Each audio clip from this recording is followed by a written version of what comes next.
Dear students, Assalamu alaikum. This is our second continuation class on acid-base disorders. Our today's topic is metabolic acidosis. First, we'll come to know the parameters of acid-base balance. They are pH, hydrogen ion concentration, partial pressure of carbon dioxide, bicarbonate ion concentration and anion gap. Their reference range are as follows. Blood pH is 7.35 to 45, hydrogen ion concentration is 35 to 45 nanomole per liter. Partial pressure of carbon dioxide is also 35 to 45, but unit is different, millimeter mercury. Bicarbonate 22 to 28 millimole per liter. In some reference book it is mentioned that 22 to 26 millimole per liter. Both are right. Anion gap, already we know from our previous class, it is 12 plus minus 4 millimole per liter. Now, what are the effects of acid-base disorder? In our last class, we said that pH change will affect on enzyme activity, and if enzyme activity is deteriorate, almost all function of the body will be hampered. In case of acidemia, that means if pH is decreased, it will causes arrhythmia. Arrhythmia. Rhythm will be abnormal rhythm of the heart, decreased cardiac output, depression and bone demineralization. On the other hand, if pH is increased, it may cause tetany and convulsion. Tetany holo খিচুনি, weakness, polydipsia, polyuria, তৃষ্ণা বেশি পাবে, urination বেশি হবে. So these are the effects of acid-base disorders.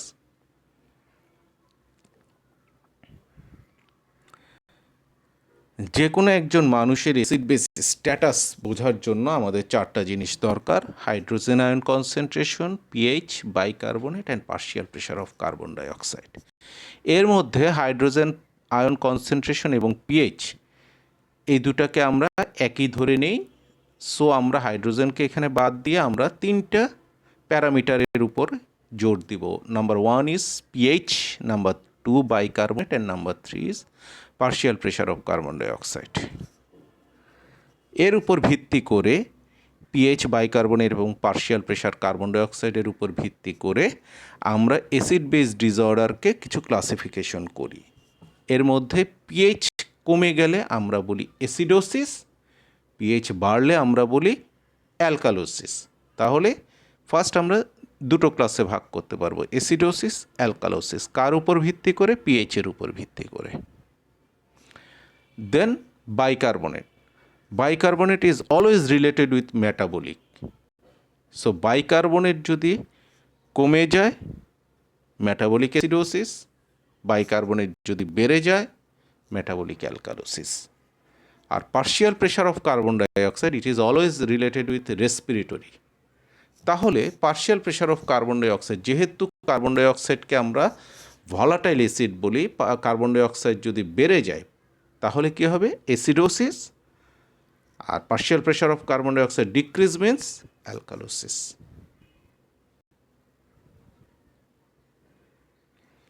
তাহলে acidosis আমি already যেটা বলেছি, acidosis কাকে বলে? Decrease blood pH. অবশ্যই অ্যাসিডোসিসের জন্য ব্লাড পিএইচ কমতে হবে, এবং cause of decrease blood pH either decrease blood bicarbonate ও rise of partial pressure of carbon dioxide. যে কোনো একটা, আইদার বাইকার্বনেট কমে যাবে ব্লাডে অথবা partial pressure of carbon dioxide বেড়ে যাবে। যদি ব্লাডে বাইকার্বনেট কমে গিয়ে অ্যাসিডোসিস হয়, তার মানে decrease bicarbonate and decrease pH, it is metabolic. আর যদি এটা হয় যে increase partial pressure of carbon dioxide and decrease pH, it is respiratory. Clear? ঠিক এটার উল্টোটা হলো অ্যালকালোসিস।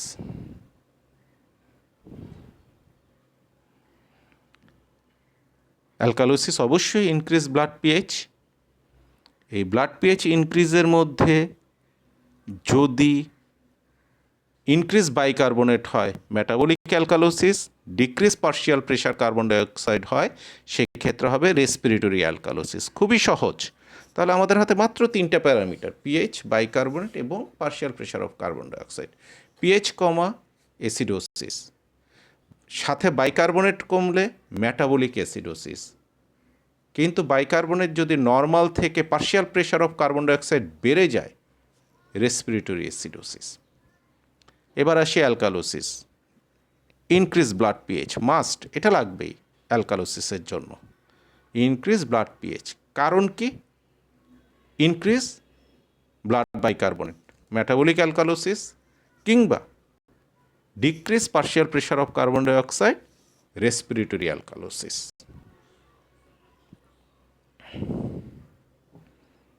এখানে সবগুলো প্যারামিটার আবার দেওয়া হয়েছে অ্যাসিডোসিস অ্যালকালোসিসের প্যারামিটার সহ। হ্যাঁ, দেখে নিবা তোমরা।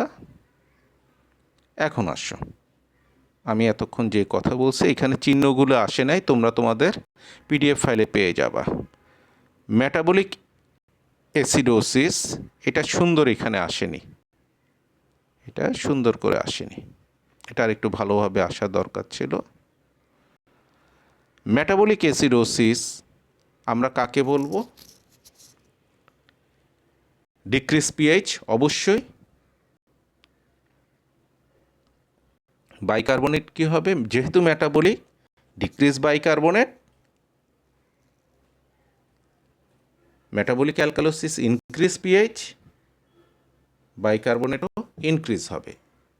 Respiratory acidosis decrease pH due to increase partial pressure of carbon dioxide, আর রেসপিরেটরি অ্যালকালোসিস হবে increase pH due to decrease partial pressure of carbon dioxide. তাহলে এগুলোকে যদি আমরা সহজ সংকেতের মাধ্যমে দেখি তাহলে কি দাঁড়ায়? দেখো এখানে পিএইচ কি হয়েছে?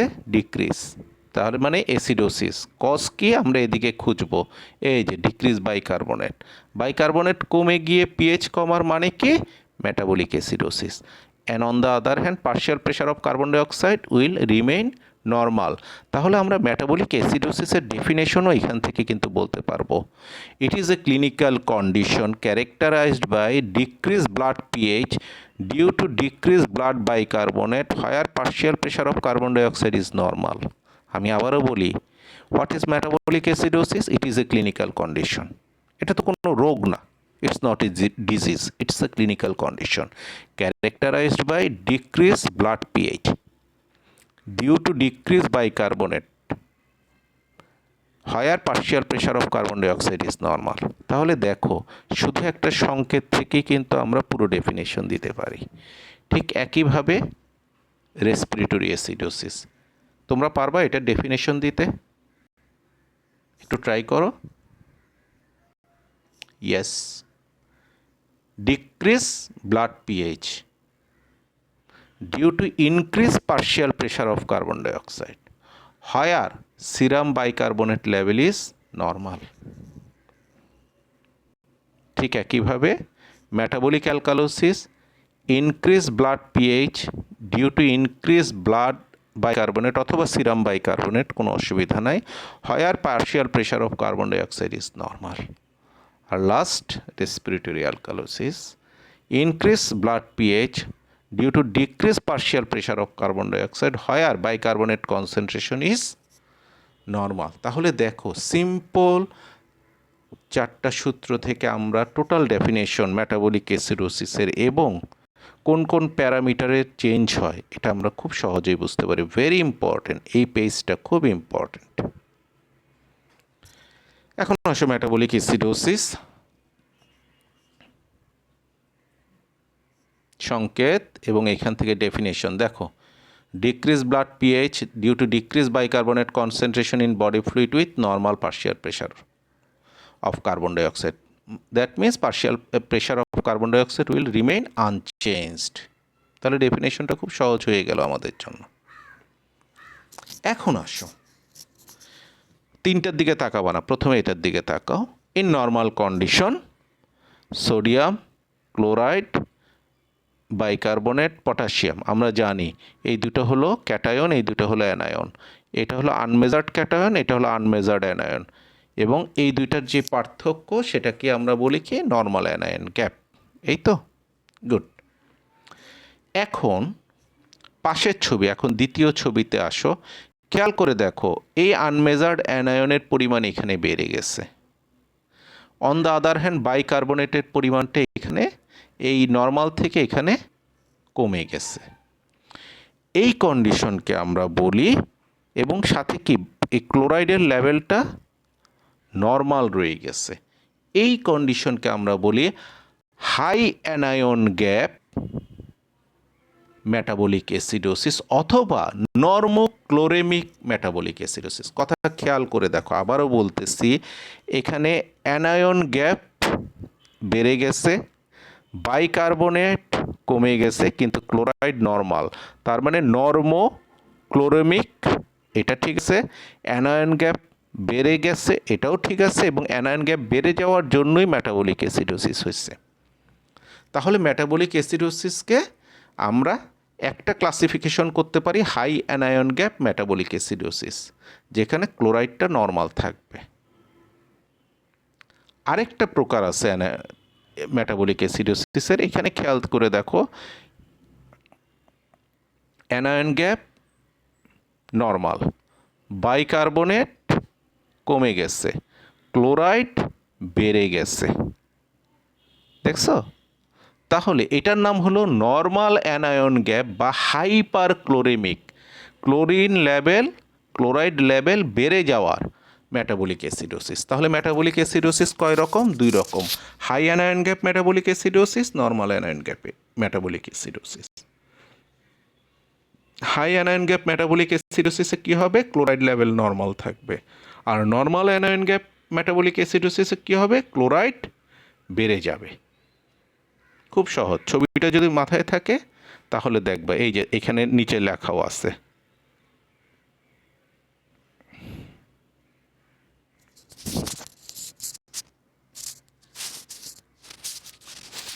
তাহলে টাইপস আমরা অলরেডি বলছি, এবার আসি আমরা হাই অ্যানায়ন গ্যাপ মেটাবলিক অ্যাসিডোসিসের কজ।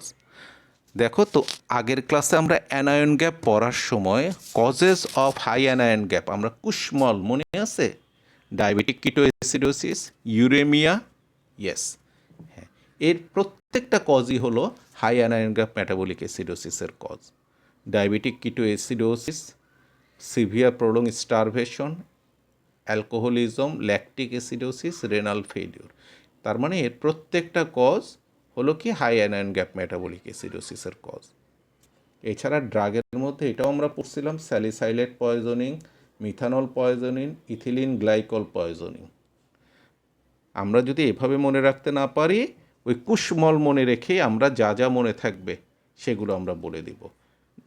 কে দিয়ে? ডায়াবেটিক কিটোএসিডোসিস, ইউ দিয়ে ইউরেমিয়া ইন রেনাল ফেলিওর, এসতে হলো কি সিভিয়ার স্টারভেশন, স্যালিসাইলেট পয়জনিং, দুটো, K U double S S S M methanol poisoning, এরপরে হলো ethylene glycol poisoning and lactic acidosis. এবার আসো normal anion gap acidosis or hyperchloremic acidosis.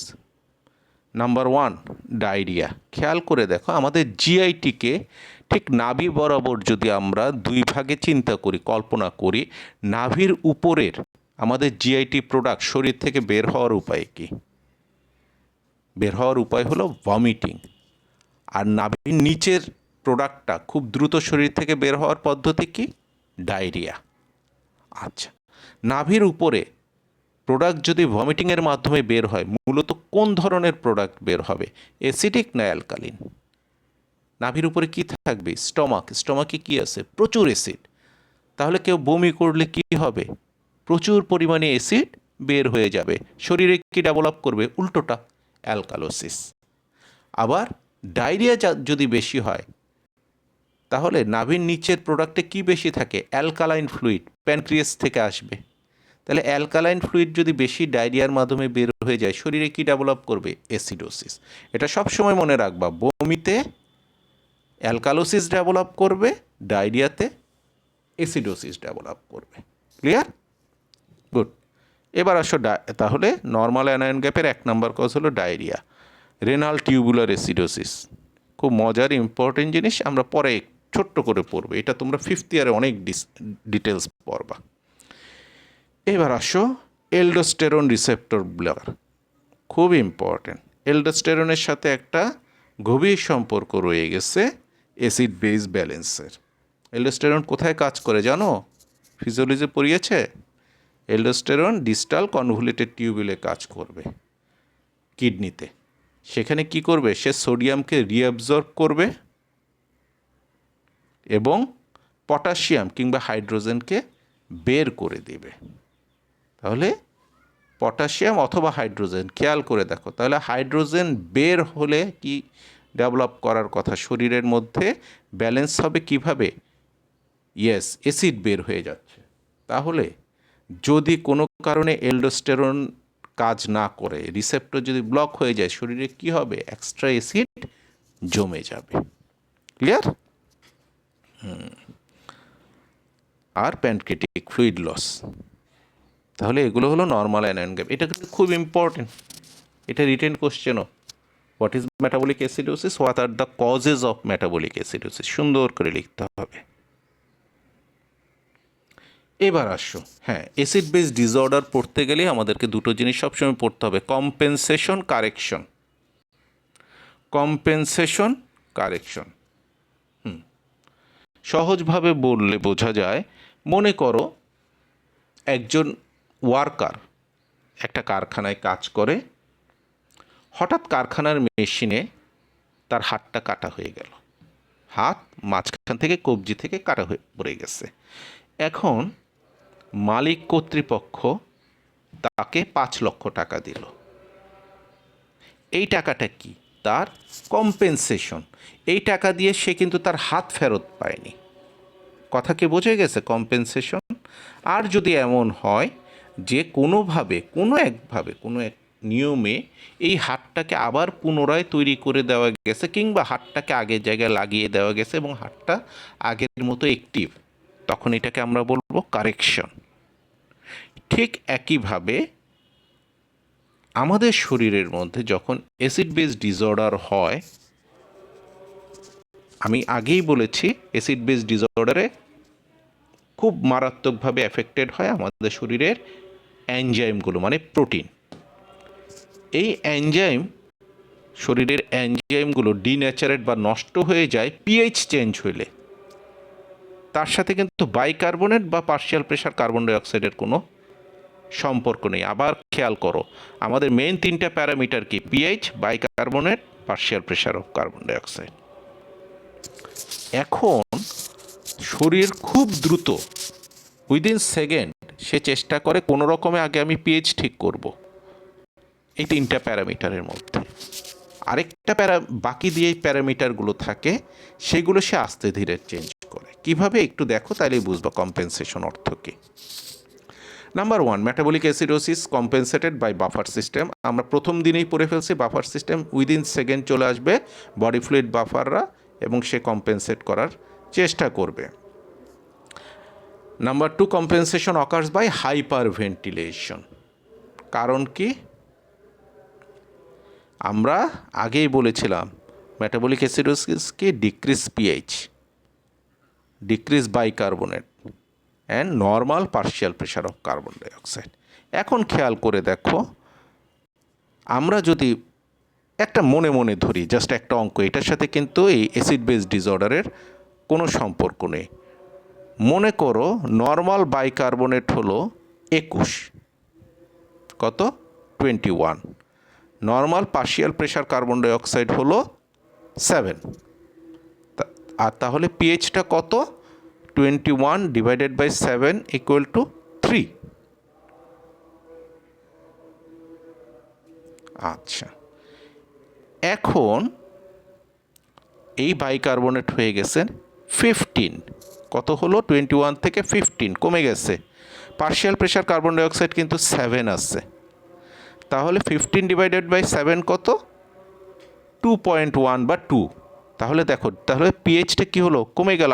থাকার কথা কত? 3 হয়ে গেছে কত? 2, তাহলে ডিক্রিজ পিএইচ। বাইকার্বনেট থাকার কথা কত? 21 হয়ে গেছে কত? 15, তাহলে এটাও ডিক্রিজ করলো। কিন্তু পার্শিয়াল প্রেশার কার্বন ডাইঅক্সাইড কত? 7। এখন কোনো একভাবে আমরা যদি পার্শিয়াল প্রেশার কার্বন ডাইঅক্সাইডকে কমিয়ে 5-এ নিয়ে আসতে পারি, তাহলে কি হবে? 15 ডিভাইডেড বাই 5 সমান কত হবে? 3। তার মানে আমি পিএইচটাকে নর্মাল করতে পারবো। কিভাবে? আমরা পার্শিয়াল প্রেশার কার্বন ডাইঅক্সাইডকে কমিয়ে। কিভাবে কমানো যাবে? অ্যালভিওলার ভেন্টিলেশন যদি বাড়ায়। মনে করো মিনিটে আমাদের 24 বার শ্বাস নেই, কেউ যদি 40 বার শ্বাস নেয়, কি হবে? বেশি বেশি কার্বন ডাইঅক্সাইড রক্ত থেকে বের হয়ে যাবে। তাহলে কি হবে? কার্বন ডাইঅক্সাইডের প্রেশার সেটা কমে যাবে।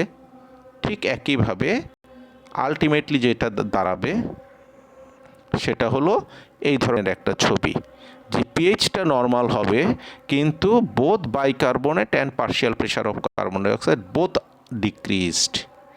This condition is called compensation. কিন্তু যদি এই প্যারামিটার পিএইচ, বাইকার্বনেট এবং পার্শিয়াল প্রেশার কার্বন ডাইঅক্সাইড তিনটেই যদি নর্মাল হয়ে যেত, তখন ওইটাকে আমরা বলতাম কারেকশন। ক্লিয়ার? আমরা এখানে শুধু পিএইচকে কারেক্ট করছি, কিন্তু বাকি দুইটা প্যারামিটার কি কমে গেছে। এই কন্ডিশনকে আমরা বলি কম্পেনসেশন। আর যদি পিএইচের সাথে সাথে এই দুইটা প্যারামিটারও আমরা কারেক্ট করতে পারতাম, তখন বলবো কি? Correction. I think all of you have now understand what is compensation and correction.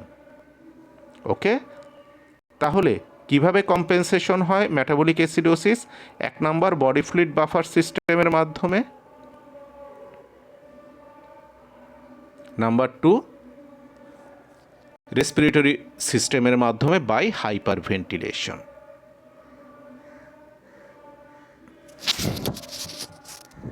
আচ্ছা, এবার আসো মেটাবলিক অ্যাসিডোসিস কিভাবে কারেকশন হবে। কারেকশন হবে রেনাল বাফারের মাধ্যমে, কিডনির মাধ্যমে। 3টা জিনিস বারবার বলি, এটাই বলতে হবে আমাদেরকে: reabsorption of bicarbonate, regeneration of bicarbonate and secretion of hydrogen ion. তাহলে বাইকার্বনেট আমি আগের ক্লাসেও দেখিয়েছি কিভাবে বাইকার্বনেট রিজেনারেট হয়, কিভাবে রিঅ্যাবজর্ব হয় এবং কিভাবে হাইড্রোজেন সিক্রেট হয়। আমাদের ফার্স্ট ক্লাসে কিন্তু এগুলো নিয়ে আমরা ডিসকাস করেছি। ঠিক এভাবেই রেনাল মেকানিজমের মাধ্যমে আলটিমেটলি কি হবে? নতুন নতুন বাইকার্বনেট তৈরি হবে এবং এক্সট্রা হাইড্রোজেন বের হয়ে যাবে। ফলে দেখা যাবে এই 3টা প্যারামিটারই কি হবে? নর্মাল হয়ে আসবে। তখন হবে pH proportionate to bicarbonate, reversibly proportionate to partial pressure of carbon dioxide. এই ধরনের একটা ছবি আমরা পাবো আফটার কারেকশন। তাহলে এক কথায় যদি আমরা বলি, metabolic acidosis compensated by respiratory mechanism, hyperventilation. Metabolic acidosis correction by renal mechanism. শেষ। এখন আসো মেটাবলিক অ্যাসিডোসিস অ্যালকালোসিস, তার মানে অ্যাসিড বেস ডিসঅর্ডার। আমরা কিন্তু ম্যাক্সিমাম যে কোশ্চেনগুলো করা হয় এগুলো কিন্তু একটু ইন্টেলিজেন্স দেখা হয়, আপনাদের বুদ্ধিমত্তার পরিচয়টা দেখা হয় এবং অঙ্ক টাইপের দেওয়া হয়, যেটা কিনা আপনারা পেশেন্ট দেখার ক্ষেত্রে অ্যাজ এ ডক্টর আপনার পেশেন্ট দেখার ক্ষেত্রে এরকম কন্ডিশন পাবেন। যেমন একটা দেখেন, a 7-year-old boy was admitted unconscious to a casualty department. On examination, he was found to be hyperventilated. He had inadvertently consumed ethylene glycol antifreezer, which he had found in his parents' garage stored in a lemonade bottle. তাহলে খেয়াল করে দেখো, বাবার গ্যারেজে একটা মনে করো কোকের বোতল বা লেমনেডের বোতলের মধ্যে ইথিলিন গ্লাইকল ছিল। এটা অ্যান্টিফ্রিজার, মানে ওই যে ফ্রিজের মধ্যে আমরা এটাকে দেই ঠান্ডা হওয়া লিকুইড হিসেবে, এবং 7 বছরের বাচ্চা এটাকে লেমনেড মনে করে খেয়ে ফেলছে। তুমি 1 নাম্বার ক্লু কিন্তু পেয়ে গেছো। কি খাইছে সে? Ethylene glycol. এখনই কি বলে দিতে পারবা এটা কি হয়েছে, কি ডেভেলপ করছে? হ্যাঁ, ইয়েস। তবে এত আগে আমরা টোটাল আনসার দিয়ে দিব না, আমরা আরও কিছু প্যারামিটার দেখব, যেমন তার সোডিয়াম নর্মাল, পটাশিয়াম একটু বেড়ে গেছে, বাইকার্বনেট অনেক কমে গেছে, দেখো মাত্র 10 মিলিমোল, ক্লোরাইড একটু কমেছে, glucose 3.5।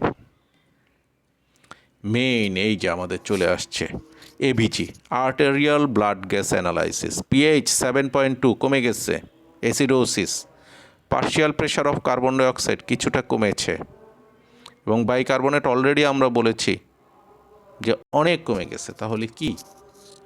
Yes, high anion gap metabolic acidosis, high anion gap metabolic acidosis. তোমরা যদি এখন অ্যানায়ন গ্যাপ বের করো দেখবা যে অ্যানায়ন গ্যাপটা অনেক বেশি। সোডিয়াম কত? 134, পটাশিয়াম 6, তাহলে কত হলো? 140, মাইনাস ক্লোরাইড 93, তাহলে কত পাওয়া গেছে? 47, মাইনাস 10 কত? 37, তাহলে অ্যানায়ন গ্যাপ কত পাওয়া যাচ্ছে? 37। থাকার কথা 12 প্লাস মাইনাস 4 মানে 16 পর্যন্ত। পিএইচও কমে গেছে এবং সে ইথিলিন গ্লাইকল খেয়েছে।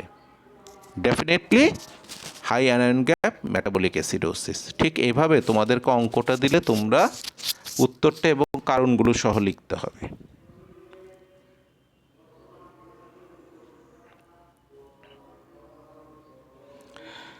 আরেকটা দেখো, a 52 years old woman will Sjogren's syndrome and distal or type 1 renal tubular acidosis attended in a renal outpatient clinic। তাহলে কি তার renal tubular acidosis. Sodium, potassium, bicarbonate, bicarbonate কি হয়েছে? কমে গিয়েছে, কিন্তু ক্লোরাইড কি হয়েছে? বেড়ে গেছে। ক্লোরাইড কি হয়েছে? বেড়ে গেছে। তাহলে কি হবে? ইয়েস, নর্মাল অ্যানায়ন গ্যাপ অথবা হাইপার ক্লোরিমিক মেটাবলিক অ্যাসিডোসিস।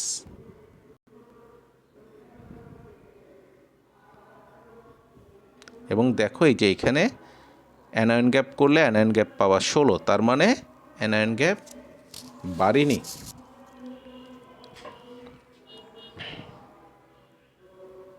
ঠিক এভাবে আরও কিছু অঙ্ক আসছে, তোমাদের ক্লাস নোটে দিয়ে দেওয়া হবে। আপনাদের হোমওয়ার্ক হলো এই সবগুলো অঙ্কের সমাধান করে উত্তর এবং কজ কেন এই উত্তর হবে এটা লিখে ক্লাস টিচারদের কাছে জমা দিবেন। এবার আসেন রেনাল টিউবুলার অ্যাসিডোসিস কি? ইট is A medical condition that involves an accumulation of acid in the body. তার মানে কি হবে? শরীরে অ্যাসিড জমা হয়ে যাবে।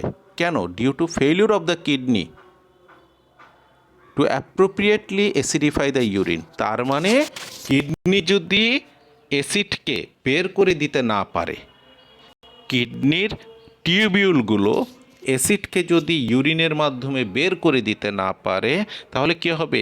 অ্যাসিডটা শরীরে জমা হয়ে যাবে। এটাকেই বলা হয় রেনাল টিউবুলার অ্যাসিডোসিস। অনেকগুলো টাইপ আছে, টাইপ 1, টাইপ 2, টাইপ 4। এখানে পটাশিয়ামের লেভেল কি হবে এটাও দেওয়া আছে। আমি খুব সহজভাবে তোমাদেরকে একটা ছবি দিয়ে বোঝাই, বাকিটা তোমরা এখানে দেখে নিবা। হ্যাঁ, এটা তোমরা জানো, একটা নেফ্রনকে একটু কমিক আকারে দেখানো হয়েছে। খেয়াল করে দেখো, ডিস্টাল রেনাল টিউবিউলের মধ্যে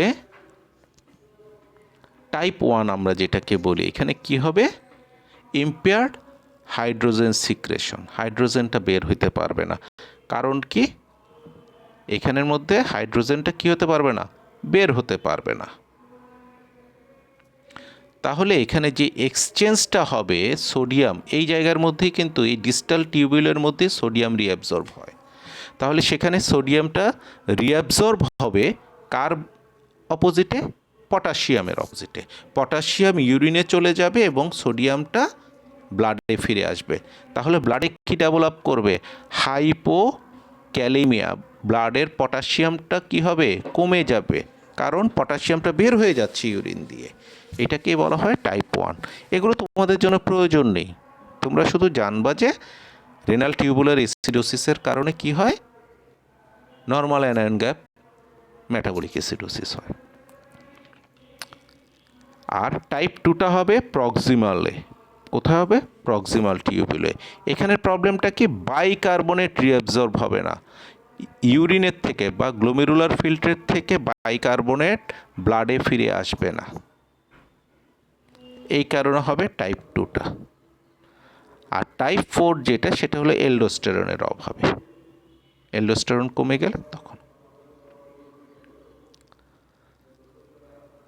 এটা একটা অঙ্ক, কিভাবে কম্পেনসেশন কতটুকু করলে হবে মেটাবলিক অ্যাসিডোসিসে। মেটাবলিক অ্যাসিডোসিসের কম্পেনসেটর তো partial pressure of carbon dioxide দিয়ে হয়, তাহলে এটা মাপবো কীভাবে? কথা বুঝছো? এইভাবে 4টা অ্যাসিড বেস ডিসঅর্ডারের ক্ষেত্রে লেখা আছে। এটা তোমাদের এখন থেকে বরং 5th ইয়ার এবং যখন ডাক্তার হয়ে তোমরা প্র্যাকটিস করবা তখন অনেক বেশি ইম্পর্টেন্ট। আমাদের এখানে খুব বেশি আমরা ধরি না, কিন্তু খুবই ইম্পর্টেন্ট অ্যাজ এ ডক্টর। তোমাকে জানতে হবে কম্পেনসেশন কতটুকু কিভাবে করে এবং তুমি কিভাবে কারেকশনটা করবা। ওকে, তাহলে আজকে এতটুকু পর্যন্তই। ও না, সরি, আরেকটা জায়গা আছে, এটা একটু দেখিয়ে দিই তোমাদেরকে, এটাও লাগবে না। আমরা অ্যাজ এ ডক্টর, মনে করো আমি যখন চেম্বারে বসবো, আমার কাছে যখন একটা পেশেন্ট আসবে মেটাবলিক অ্যাসিডোসিসের, আমি কিভাবে বের করব কারণটা কি? তাহলে আমরা যেটা করব, প্রথমেই মেটাবলিক অ্যাসিডোসিসের পেশেন্ট আসলে আমরা তার আর্টারিয়াল ব্লাড গ্যাস অ্যানালাইসিস এবং ইলেকট্রোলাইট করব। সেখান থেকে আমরা খুব সহজে তার অ্যানায়ন গ্যাপটা বের করব। Sodium potassium minus bicarbonate chloride, ওইখান থেকে আমি কি করব? তার মানে ইলেকট্রোলাইট থেকে আমি অ্যানায়ন গ্যাপ বের করব। এখন যে কোনো একটা হবে, আইদার নর্মাল পাবো অথবা হাই পাবো। যদি আমরা হাই অ্যানায়ন গ্যাপ পাই, প্রথমে আমরা দেখে নিব, বাংলাদেশে এটা অনেক কম, বিদেশে কিন্তু অনেক বেশি, অ্যালকোহল কনজামশন বা কোনো ড্রাগ যেটা অ্যাসিড আসছে। এটা হতে পারে ইয়েস অথবা নো। ইয়েস হলে আমরা ওই লাইনে ট্রিটমেন্ট দিব অ্যালকোহল এবং ড্রাগের কারণে। যদি নো হয়, তখন আমরা ট্রাই করব তার কিডনিতে কোনো সমস্যা হয়েছে কিনা, সিরাম ক্রিয়েটিনিন। ইয়েস হলে আমরা কিডনির ট্রিটমেন্ট দেওয়া শুরু করব, ডায়ালাইসিস লাগলে ডায়ালাইসিস, ড্রাগ লাগলে ড্রাগ। যদি নো হয়, তখন আমরা দেখব তার ইউরিনের মধ্যে কিটোন বডি বেড়েছে কিনা। কিটোন বডি বাড়ে কখন? ডায়াবেটিস যদি বেড়ে যায়, ডায়াবেটিক কিটোএসিডোসিস। ইয়েস হলে আমরা ডায়াবেটিস লাইনে ট্রিটমেন্ট করব। তাহলে খেয়াল করো, অ্যালকোহল হলে অ্যালকোহলের লাইনে ট্রিটমেন্ট, যদি কিডনির কোনো একিউট ইনজুরি হয় তখন কিডনির লাইনে ট্রিটমেন্ট, ডায়াবেটিস হলে ডায়াবেটিসের লাইনে ট্রিটমেন্ট, কিংবা এর কোনোটাই যদি না হয় তখন আমরা ধরে নিব তার ল্যাকটিক অ্যাসিডোসিস ডেভেলপ করছে। দেখছো, একেবারে জাস্ট ম্যাথের মতো। আমাদের ডাক্তারিটা কিন্তু ঠিক এরকমই, যে তুমি প্রথমে কি করলা, একটা পেশেন্টের পিএইচ কম পেলা, তাহলে কি করলা? ইলেকট্রোলাইট করে অ্যানায়ন গ্যাপ, অ্যানায়ন গ্যাপ করে দেখলা হাই অ্যানায়ন গ্যাপ, তখন অ্যালকোহল ফার্স্ট এক্সক্লুড করবা, কিডনি ইনজুরি এক্সক্লুড করবা, ডায়াবেটিস এক্সক্লুড করবা কিটোন বডি সহ, এবং লাস্টে ল্যাকটিক অ্যাসিডোসিস।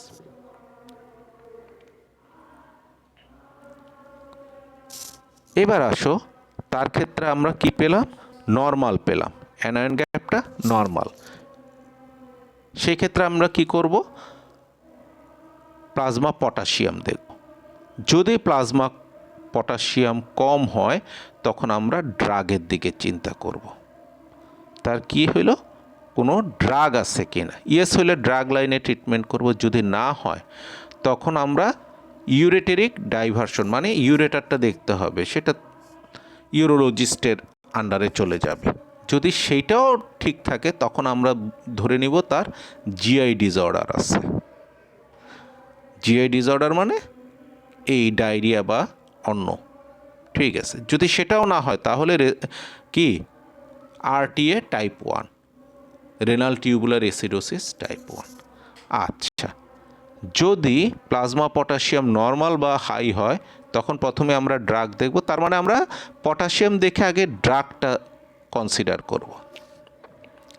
যদি ইয়েস হয় ওই লাইনে ট্রিটমেন্ট হবে, যদি না হয় তখন আবার কিডনি ইনজুরি আমরা দেখব। যদি কিডনি ইনজুরি থাকে ওই লাইনে ট্রিটমেন্ট হবে, যদি না থাকে তখন আমরা ধরব আরটিএ টাইপ 4। তাহলে এটা হলো টোটাল মেটাবলিক অ্যাসিডোসিস কীভাবে ডায়াগনোসিস করব সেটার গাইডলাইন। এটা তোমাদের এই সময় একেবারেই লাগবে না, আমরা পরীক্ষায় ধরবো না তোমাদেরকে। এটা শুধু তোমাদেরকে দেখানো হয়েছে আমরা কিভাবে একটা মানে অনেকটা ওই যে শার্লক হোমস যেমন গোয়েন্দা, আমাদের প্রত্যেকটা ডাক্তারকে এক একজন শার্লক হোমস হতে হয় একটা পেশেন্টের সঠিক রোগ নির্ণয় করার জন্য। তাহলে আজকে এতটুকুই, তোমাদের সবাইকে ধন্যবাদ। আগামী ক্লাসে ইনশাল্লাহ আমরা মেটাবলিক অ্যালকালোসিস পড়ব। আল্লাহ হাফিজ।